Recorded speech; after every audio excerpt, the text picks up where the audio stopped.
राजकुमारी ने क्यों की सांप से शादी? ऐसी क्या थी मजबूरी? शेषनाग ने सुनाई एक रहस्यमयी कहानी। नमस्कार प्रिय दर्शकों, जय श्री राम।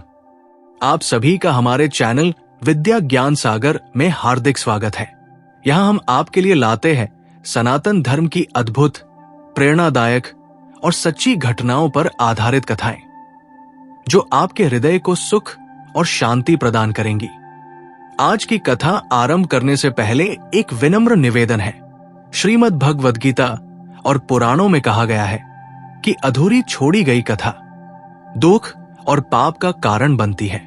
इसलिए कृपया इस कथा को अंत तक अवश्य सुनें। यदि आप अपनी मां से सच्चा प्रेम करते हैं तो इस वीडियो को लाइक करें, हमारे चैनल को सब्सक्राइब करें और कमेंट में मां लिखकर अपना समर्थन दिखाएं। तो चलिए बिना किसी देरी के आरंभ करते हैं आज की प्रेरणादायक कथा। बहुत समय पहले की बात है। एक विशाल और समृद्ध राज्य था, जहां राजा विशाल देव अपनी रानी और एकमात्र संतान राजकुमारी चंद्रलेखा के साथ रहते थे। चंद्रलेखा अनुपम सौंदर्य की धनी थी, परंतु एक विचित्र समस्या से ग्रस्त थी। जो भी राजकुमारी का विवाह प्रस्ताव लेकर आता, वो किसी न किसी कारणवश असफल हो जाता। कभी कोई राजकुमार रहस्यमय तरीके से बीमार पड़ जाता, तो कभी किसी को जंगल में अजीब घटनाओं का सामना करना पड़ता। ये देखकर राजा और रानी अत्यंत चिंतित थे। एक दिन राजकुमारी अपने महल की बगिया में टहल रही थी। तभी उसने एक सुनहरे रंग का सांप देखा। वो कोई साधारण सांप नहीं था, बल्कि उसकी आंखें किसी रत्न की भांति चमक रही थी और उसकी हरकतें असामान्य थी। वो सांप धीरे धीरे रेंगता हुआ राजकुमारी के पास आया और उसके सामने सिर झुका लिया, मानो वो उसे प्रणाम कर रहा हो। राजकुमारी आश्चर्यचकित रह गई, लेकिन डर के बजाय उसे सांप के प्रति एक अजीब सा आकर्षण महसूस हुआ। उसी रात एक अज्ञात साधु महल में आया और राजा से मिलने की इच्छा जताई। राजा ने उसे सम्मान पूर्वक बुलवाया। साधु ने राजा से कहा, राजन, आपकी पुत्री के भाग्य में एक अनोखी परीक्षा लिखी है। उसे एक असामान्य विवाह करना होगा, अन्यथा ये राज्य बड़े संकट में पड़ जाएगा। राजा ने घबराकर पूछा, कैसा विवाह महात्मन? साधु ने गंभीरता से उत्तर दिया, राजकुमारी को एक विशेष नाग से विवाह करना होगा, जो वास्तव में एक शापित राजकुमार है। जब तक ये विवाह नहीं होगा, न तो राजकुमारी को सुख मिलेगा और न ही राज्य को शांति। राजा और रानी ये सुनकर अत्यंत विचलित हो गए, परंतु जब उन्होंने महल में बीते अजीब घटनाओं के बारे में सोचा, तो उन्हें लगा कि साधु की बातों में सच्चाई हो सकती है। राजा ने अपनी बेटी से इस विचित्र भविष्यवाणी के बारे में बात की। चंद्रलेखा ने पहले तो असमंजस में सिर झुका लिया, लेकिन जब उसे एहसास हुआ कि ये सिर्फ उसका नहीं, बल्कि पूरे राज्य का भाग्य था, तो उसने इस विवाह के लिए सहमति दे दी। राजमहल में एक भव्य विवाह समारोह आयोजित किया गया। हालांकि ये विचित्र था कि दूल्हा एक सांप था, फिर भी सभी मंत्रों के उच्चारण के साथ विवाह संपन्न हुआ। जैसे ही विवाह समाप्त हुआ और राजकुमारी ने सांप को अपने महलों में लाने की इच्छा जताई, तभी एक चमत्कार हुआ। जैसे ही सांप ने महल में प्रवेश किया, वो अचानक प्रकाश में बदल गया और देखते ही देखते एक सुंदर राजकुमार में परिवर्तित हो गया। सभी लोग आश्चर्यचकित रह गए। राजकुमार ने अपनी कथा सुनाई, मैं राजकुमार अर्जुन हूं। एक दुष्ट तांत्रिक ने मुझे श्राप देकर नाग बना दिया था। केवल एक पवित्र विवाही मुझे इस अभिशाप से मुक्त कर सकता था। आज राजकुमारी चंद्रलेखा के कारण मैं पुनः मनुष्य बन सका हूं। राजकुमारी चंद्रलेखा और राजकुमार अर्जुन का विवाह एक बार फिर विधि पूर्वक संपन्न हुआ। राजा और रानी अत्यंत प्रसन्न थे। इस चमत्कार के बाद पूरे राज्य में खुशियां मनाई गई। कुछ समय बाद राजा विशाल देव ने अर्जुन को राज्य सौंप दिया। अर्जुन और चंद्रलेखा ने मिलकर राज्य का शासन संभाला और वहां सुख शांति तथा समृद्धि का युग आया।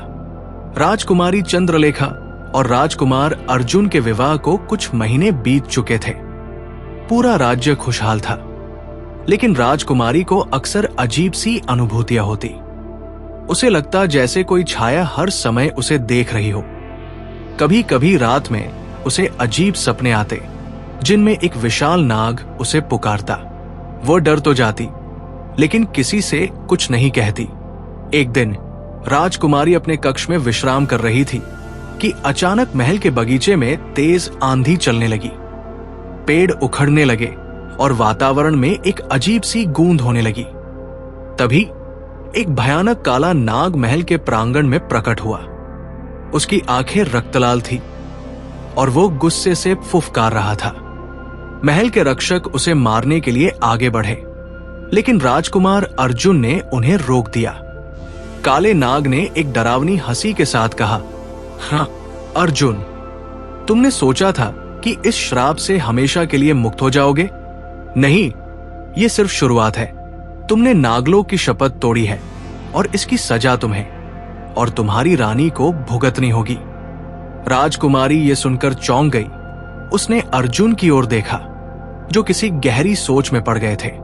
उसने अर्जुन से पूछा, ये नाग कौन है और ये क्या कह रहा है?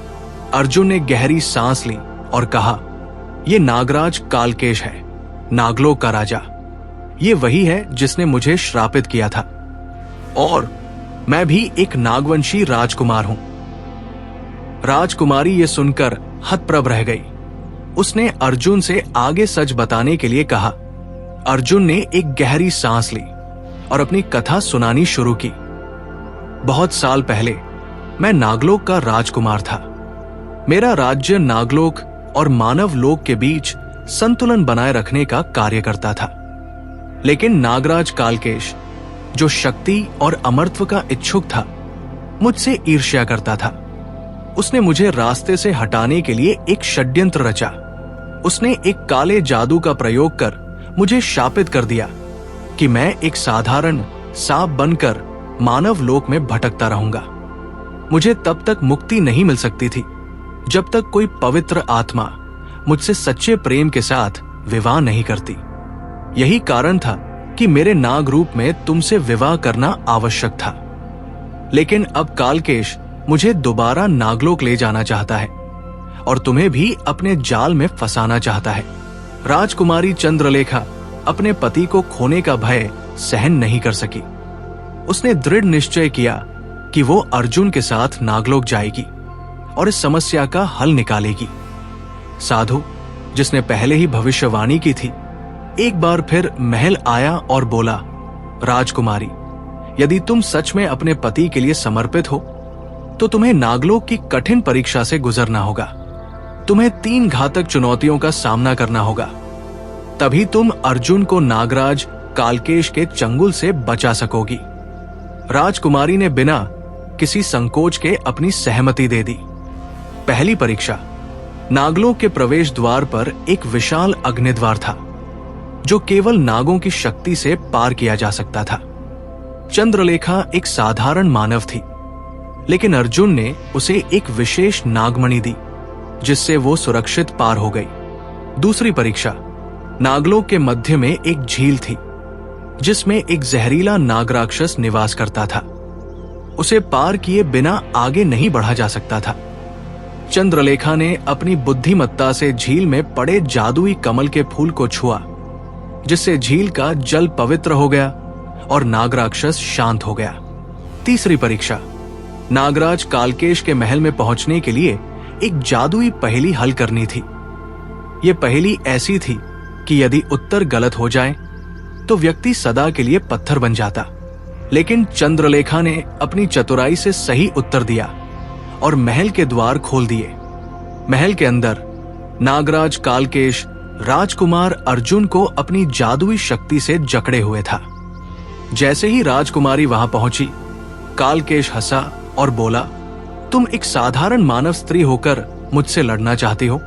चंद्रलेखा ने बिना डरे उत्तर दिया, प्रेम में जो शक्ति है वो किसी भी जादू से अधिक होती है।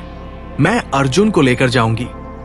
कालकेश क्रोधित होकर विशाल नाग में परिवर्तित हो गया और चंद्रलेखा पर हमला करने के लिए बढ़ा, लेकिन तभी चंद्रलेखा ने अर्जुन को दी गई नागमणि से एक दिव्य प्रकाश उत्पन्न किया, जिसने कालकेश की काली शक्तियों को नष्ट कर दिया।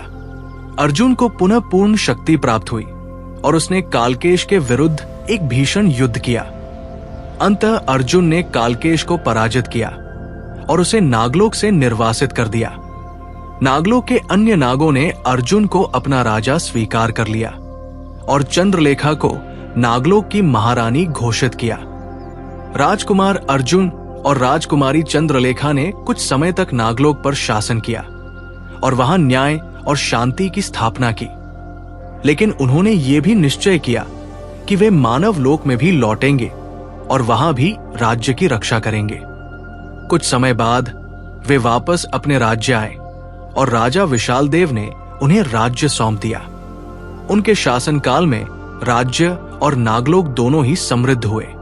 इस प्रकार राजकुमारी चंद्रलेखा और राजकुमार अर्जुन की प्रेम, त्याग और साहस से भरी ये रहस्यमयी कहानी युगों तक लोगों को प्रेरणा देती रही।